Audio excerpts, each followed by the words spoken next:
Assalamualaikum warahmatullahi wabarakatuh. Perkenalkan, nama saya Fajar Setrio Pamungkas, NIM 120 118 4169, kelas TI 4202.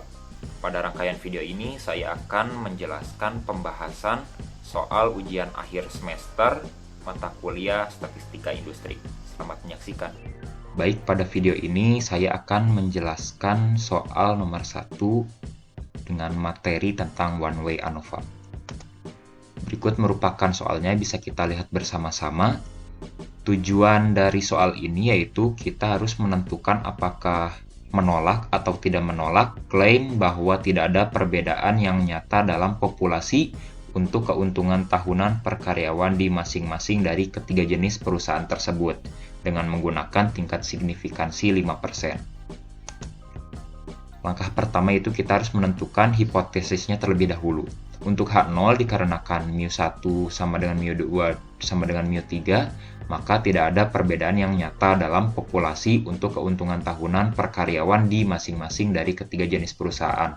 Sedangkan untuk H1 merupakan sebaliknya, yaitu terdapat perbedaan yang nyata dalam populasi untuk keuntungan tahunan per karyawan di masing-masing dari ketiga jenis perusahaan. Langkah selanjutnya yaitu statistik uji. Guna mempermudah kita dalam melakukan penghitungan, maka alangkah baiknya kita mengolah dari tabel data yang sudah kita dapatkan tadi di soal dengan cara menjumlahkannya. Oh iya, pada statistik uji ini kita akan melakukan uji F. Sebelum kita melakukan perhitungan F hitung, kita harus terlebih dahulu mencari nilai SST, SSK, dan juga SSE. Nah, untuk SST ini rumusnya yaitu sigma dari nilai dari data yang ada dikuadratkan dikurangi penjumlahan dari masing-masing jumlah antar kolom dikuadratkan dibagi baris kali kolom. Jadi, tadi data-data yang udah kita dapatkan tadi, semuanya ini dikuadratkan, lalu dijumlahkan. Nah, jadi seperti ini. Dikurangi jumlah dari keseluruhan jumlah antar kolom, lalu dikuadratkan, yaitu 518,2 dikuadratkan, dibagi jumlah barisnya 5 dikali jumlah kolomnya 3, maka didapatkan hasil 1925,56.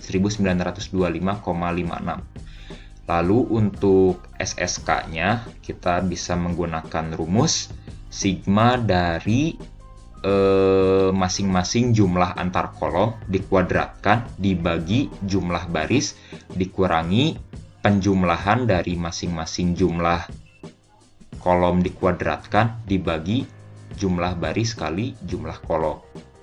Nah, jadi penjumlahan kolom ini kita kuadratkan lalu kita jumlahkan semuanya menjadi seperti ini, 191,5 kuadrat dan seterusnya, dibagi jumlah baris yaitu 5 dikurangi sama seperti yang atas tadi, 518,2 kuadrat dibagi 5 kali 3. Maka hasilnya yaitu 418,14. Dan nilai SSE-nya kita bisa dapatkan melalui cara ini, yaitu SST dikurangi SSK. SST-nya tadi kita sudah dapatkan 1925,56 dikurangi SSK-nya 418,14 dan hasilnya yaitu 1507,42.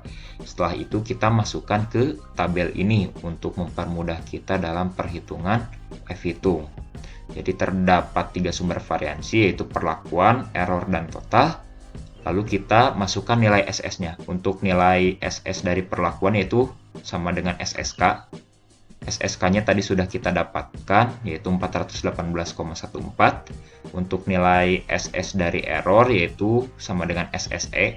Tadi sudah kita dapatkan nilainya 1507,42. Dan nilai SS dari total yaitu SST sudah kita dapatkan tadi 1925,56. Dan untuk V atau derajat kebebasan dari perlakuan itu kita bisa tentukan dengan cara jumlah kolom dikurangi 1, atau tadi jumlah kolomnya ada 3 kan ya. 3 dikurangi 1, maka V-nya itu sama dengan 2. Nah, kalau untuk yang error, kita bisa menentukannya dengan cara ini, jumlah kolom dikalikan jumlah baris kurangi 1, atau 3 kali 5 kurangi 1. Hasilnya itu 12, dan untuk yang total, kita bisa menentukannya dengan cara jumlah baris kali jumlah kolom dikurangi 1, atau 3 kali 5 kurangi 1, yaitu sebanyak 14. Lalu kita masukkan nilai MS-nya. Untuk MS dari perlakuan itu sama dengan MSK. Nah, MSK ini kita bisa cari dengan menggunakan rumus SSK dibagi K dikurangi 1. Nilai SSK-nya tadi 418,14 dibagi 3 kurangi 1. Sehingga hasilnya 209,07.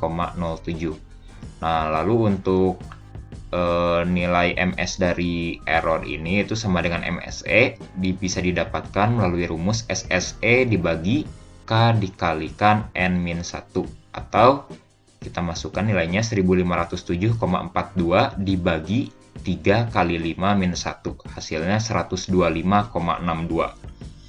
Nah, untuk mencari F hitung, kita bisa menggunakan rumus MSK dibagi MSE. Nah, nilai MSK dan MSE-nya sudah kita cari tadi, lalu kita masukkan. MSK-nya itu 209,07 dibagi MSE-nya itu 125,62. Jadi, untuk nilai F hitungnya itu 1,66. Selanjutnya, kita menentukan daerah kritis dan kriteria ujinya. Untuk menentukan daerah kritisnya, kita harus punya 3 nilai ini. Yaitu yang pertama ada alfa. Alfa tadi sudah kita ketahui dari soal, yaitu sebesar 5%. Jadi sama aja dengan 0,05. Lalu nilai V1-nya bisa kita tentukan dengan cara jumlah kolom kurangi 1, atau hasilnya sama dengan 2.